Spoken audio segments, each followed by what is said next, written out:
Hello friends. आज हम लोग इंग्लिश के कॉम्प्रिहेंशन के सेक्शन से एक अनसीन पैसेज ये सॉल्व करेंगे। जैसा कि सी टेट में आता है ना एक अनसीन पैसेज इंग्लिश में, सिमिलरली ये टीचर्स एग्जाम में भी एक अनसीन पैसेज आएगा, एक प्रोज से आएगा और एक पोएम से आएगा। तो आज हम लोग अनसीन पैसेज सॉल्व करके देखेंगे। चलिए स्टार्ट करते हैं। Read the following comprehensions carefully and answer the given questions. देखिए आज जो मैंने पैसेज उठाया है ना बहुत इजी है, इसके क्वेश्चन आंसर भी बहुत इजी होंगे। जब आपकी प्रैक्टिस इजी में हो जाए, जब हम लोग इजी में प्रैक्टिस कर लेते हैं ना तो ये कॉन्फिडेंस आता है। फिर कॉन्फिडेंस आता है तो हम लोग हार्ड वाले जो क्वेश्चंस होंगे ना उसको भी सॉल्व कर पाएंगे। अदरवाइज प्रॉब्लम ये होता है, बहुत सारे स्टूडेंट को प्रॉब्लम होता है, जैसे ही वो एक पैसेज देखते हैं वो बिना पढ़े इसको सॉल्व करने का प्रयास करते हैं। इसको अच्छे से पढ़ना है, यहाँ पर लिखा है पहले भैया केयरफुली पढ़ो इसको, और ये बहुत आसान है। देखो मैं करके दिखाता हूँ। इसको हम लोग एक बार थॉरली रीड कर लेते हैं, एक से दो बार रीड करना होता है। हम लोग एक बार इसको थॉरली रीड करते हैं। About the year 900, a small dark-haired boy named Charles Chaplin was often seen waiting outside the back entrance of London Theatre. He looked thin and hungry, but his blue eyes were determined. He was hoping to get a work in show business. He could sing and dance. His parents were music hall performers, and he had been born into the life of the theatre. And although his own boyhood was painfully hard, he knew how to make people laugh. His own father had died from drinking too much, and his mother was not really able to look after Charles and his older half brother, Sid. She was often sick in mind and had to be sent into hospitals. देखिए इस तरह से आपको एक passage को एक बार read करना है, और मोस्ट ऑफ द स्टूडेंट क्या करते हैं, पूरा रीड ना करके थोड़ा रीड करेंगे, एक दो लाइन, उसके बाद क्वेश्चन सॉल्व करने चले जाएंगे। ऐसे क्वेश्चंस होते हैं, वो क्वेश्चन सॉल्व करने चले जाते हैं। तो ये पहली गलती है। सबसे पहले तो आप क्या करो, एक बार थॉरली रीड, बहुत स्पीड से करो, ऐसा नहीं धीरे धीरे रीड कर रहे हो। सेकंड, हिंदी ट्रांसलेशन नहीं करना है, याद रखना इसका हिंदी ट्रांसलेशन करते मत बैठे रहना कि हम लोग इसको पहले हिंदी में समझ लें, एक बार इंग्लिश में पढ़ लिया अब हिंदी में समझने का प्रयास करते हैं, तो ये गलती मत करना, इससे समय वेस्ट होता है।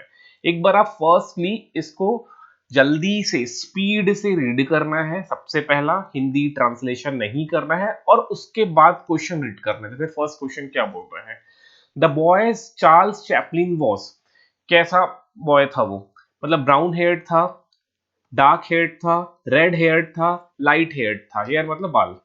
तो ब्राउन हेयर्ड था, डार्क हेयर्ड था, रेड हेयर्ड था, लाइट हेयर्ड था। अगर मीनिंग भी नहीं पता कोई दिक्कत नहीं, फिर से बैक जाना है। अब एक बार रीड करना है अबाउट द ईयर 900। आपको ये हेयर ढूंढना है। यहाँ पर क्वेश्चन में लिखा है ना कि हेयर दिख रहा है आपको, आप हेयर ढूंढो। तो यहाँ पर दिख रहा है a small dark heard boy named Charles Chaplin, Charles Chaplin, तो आपको दिख गया डार्क हेयर्ड यहाँ पर। ठीक है, तो फर्स्ट का आंसर क्या हो जाएगा, डार्क हेड। भले मुझे हेड का मीनिंग नहीं पता है, लेकिन पैसेज का मतलब तो यही होता है ना, आपको हिंदी ट्रांसलेशन नहीं करना है, आपको मीनिंग नहीं पता करना है, आपको अगर उसको रीड करने से कोई सेंस नहीं आ रही है, मतलब समझ में नहीं आ रहा है, तो भी कोई लेना देना नहीं है। बस जो वर्ड्स होते हैं ना, जैसे यहाँ पर दिखा है हेड, सब ऑप्शन में हेड दिख रहा है, तो आप ये कीवर्ड है, इसको बोलते हैं कीवर्ड। इन कीवर्ड्स को आपको पैसेज में ढूंढना है कि कहां पर है। ये तो बहुत इजी सा क्वेश्चन है, एग्जाम में नहीं भी आएगा इतना इजी। ठीक है, बहुत आसान सा क्वेश्चन मैंने उठाया है, इतना आसान नहीं आएगा आपके एग्जाम में। मे भी आ जाए, लेकिन मोस्टली केसेस में इतना आसान नहीं आएगा। ठीक, थोड़ा मेहनत करना पड़ेगा, लेकिन हमने इजी से प्रैक्टिस कर रहे हैं। इजी जब प्रैक्टिस करेंगे ना तो टफ भी बनेगा। चलिए, तो पहला क्वेश्चन तो समझ में आ गया, इसका आंसर हो जाएगा option number B, dark haired, this is the answer. ठीक, फिर से पैसेज सॉल्व करेंगे, पहले क्वेश्चन रीड कर ले। सेकंड क्वेश्चन बोल रहा है Chaplin thought to get a job in, Chaplin कहां जॉब पाना चाह रहा था, सूप बिजनेस में, होटल बिजनेस में, शो बिजनेस में, हॉस्पिटल बिजनेस में। फिर से एक बार ढूंढो। अब आपको जॉब यहाँ पर दिख रहा है, जॉब एक कीवर्ड हो सकता है ना। यहाँ सब में बिजनेस दिख रहा है, बिजनेस बिजनेस बिजनेस, ये बिजनेस ज्यादा, क्योंकि ऑप्शन में बिजनेस होगा, ऑप्शन में बिजनेस है मतलब पैरा में बिजनेस मिल जाएगा, तो ये क्या हो जाएगा, कीवर्ड। और सेंस क्या है, उसको जॉब चाहिए था, तो कहाँ जॉब चाहिए था, तो सेंटेंस फिर से जाके पढ़िए एक बार, बहुत स्पीड से पढ़ना है। was a often seen waiting outside the back entrance of London theater. He looked thin and hungry, but his blue eyes determined. He was hoping to get a work in show business. देखिए यहाँ पर मिल गया अपने को, he was hoping to get work in show business. वो क्या सोच रहा था, कि वो होप कर रहा था कि उसको एक शो बिजनेस में जॉब मिल जाए, शो बिजनेस में, तो इसका सही आंसर क्या हो जाएगा, शो बिजनेस, ऑप्शन सी। ठीक है, देखिए मैं एक इजी से क्वेश्चन को उठा के आपको समझाने का प्रयास कर रहा हूं कि आपको एग्जाम में किस तरह से फाइंड करना है आंसर्स। ठीक है, इंपॉर्टेंट है एग्जाम में आंसर फाइंड कर लेना, चाहे वो इजी हो चाहे टफ। जब हम इजी से प्रैक्टिस करेंगे ना, तो आपको एक आइडिया मिलेगा। यहाँ पर अगर मैं यही क्वेश्चन टफ उठाता तो हो सकता है आप वीडियो बीच में स्किप करके चले जाते। इजी है तो आप लोग के एक,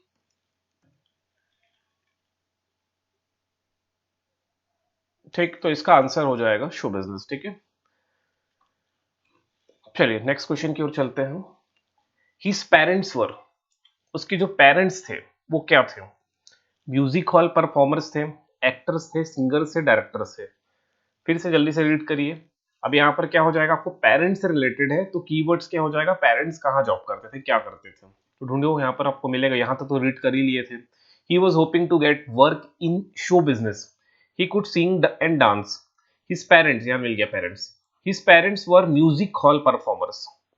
पेरेंट्स क्या थे, म्यूजिक हॉल परफॉर्मर्स। देखिए इस पैसेज में आंसर डायरेक्टली मिल रहा है, एग्जाम में ऐसा डायरेक्टली नहीं मिलता, क्योंकि थोड़ा टफ आएगा, एकदम डायरेक्ट नहीं मिलता। और एग्जाम में क्या होता है, सबसे बेसिकली एग्जाम में होता है प्रेशर, प्रेशर होता है एग्जाम प्रेशर। पहला, टाइम जाते रहता है लगातार, तो आपको लगता है कि टाइम बहुत सेव करना है, टाइम सेव करना है तो जल्दी जल्दी सॉल्व करना है, जल्दी जल्दी सॉल्व करने के चक्कर में क्या हो जाता है, हड़बड़ी, तो चीजें दिखती नहीं है। जैसे यहाँ पर पेरेंट्स अपने को एक फट से दिख गया, यहाँ पर ही पेरेंट्स, यही पेरेंट्स आपको अगर एग्जाम में बैठे होते ना तो ये पेरेंट्स दिखता ही नहीं, कहाँ लिखा है पेरेंट्स, आप ऐसे पढ़ते पढ़ते एंड पहुंच जाते, फिर पेरेंट्स तो दिखा ही नहीं यार, फिर सेकंड टाइम रीड करना पड़ता, हाँ अब सेकंड टाइम में पेरेंट्स दिख रहा है, ये ऐसे होता है एग्जाम में, एग्जाम प्रेशर की वजह से। तो इसके पेरेंट्स क्या थे, म्यूजिक हॉल परफॉर्मर्स थे।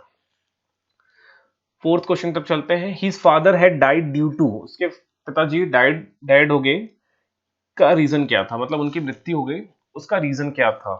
ठीक, अब देखो डाइड एक कीवर्ड है, ये डाइड ही एक कीवर्ड है, इसको पकड़ो और सर्च करो। हिज पेरेंट्स यहां तक रीड कर लिए थे।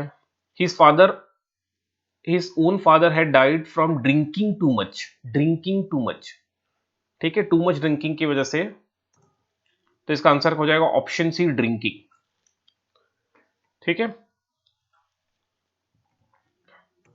चलिए आगे बढ़े। लास्ट क्वेश्चन है, मतलब नेक्स्ट क्वेश्चन है, the meaning of determined is, determine का मतलब यहाँ पर उस पैसेज के अकॉर्डिंग क्या है। वैसे डिटरमाइन का मीनिंग क्या होता है, डिटरमाइन का मीनिंग होता है कोई काम करने को ठान लेना, और जब तक वो पूरा ना हो जाए तब तक करते रहना। जैसे हम लोग अभी किस चीज को ठाने हैं, गवर्नमेंट जॉब को पाने के लिए। एक गवर्नमेंट जॉब सबको चाहिए, एक गवर्नमेंट जॉब सबको चाहिए, जब तक गवर्नमेंट जॉब नहीं चाहे पा लेते तब तक हम लोग लगे रहेंगे, तो इसको डिटरमाइंड बोलते हैं। अब मुझे कुछ लोग ये बताना जिनका जिनका केवीएस का निकला हुआ है, जिसका जिसका केवीएस का पीआरटी, टीजीटी, पीजीटी जिनका निकला होगा, मुझे कमेंट करके बताना। इसमें इंटरव्यू होता है, इंटरव्यू किस तरह से होगा मैं आपको अपना एक्सपीरियंस शेयर करूंगा कि मेरा इंटरव्यू कैसा गया था। कमेंट करके बताना, नीचे कमेंट करना केवीएस का पीआरटी, टीजीटी, पीजीटी के लिए, फिर मैं बताऊंगा आपको। ठीक है, ये क्वेश्चन में जाते हैं हम लोग, the meaning of determined is, तो इसका मीनिंग हो जाएगा माइंड मेड अप, क्योंकि मैंने कुछ ठान लिया है करने का और वो कंप्लीट करके रहेंगे। जैसे यहाँ पर मैंने इसका लिख दिया है meaning, determine means to have made up our mind about something, हमने कुछ करने का बना लिया है, ठान लिया है, and and decide not to change it, हमने जो ठाना है उसको हम लोग अब चेंज भी नहीं करेंगे, ये हो जाएगा इसका meaning, in other words it means to make a firm decision and resolve to not change it. और हमने उसमें रिजॉल्व लिया कि उसको हम चेंज नहीं करेंगे, मतलब जो करने का एक बार ठान लिया, दृढ़, दृढ़ होता है ना हिंदी में, दृढ़ निश्चय, दृढ़ निश्चय। अब कैसे लिखते हैं दृढ़, मेरे को दृढ़ लिखना भी नहीं आ रहा है, ये देखो शायद ऐसे लिखते हैं, दृढ़ निश्चय। तो आज हमने इंग्लिश के अनसीन पैसेज में, प्रोज पैसेज के 5 क्वेश्चन हमने किया है। ठीक है, बेसिकली हमने कॉम्प्रीहेंशन को सॉल्व किया है, वोकेबलरी का एक क्वेश्चन था अभी जो लास्ट वाला 5वां वाला, ग्रामर का कोई क्वेश्चन नहीं आ पाया।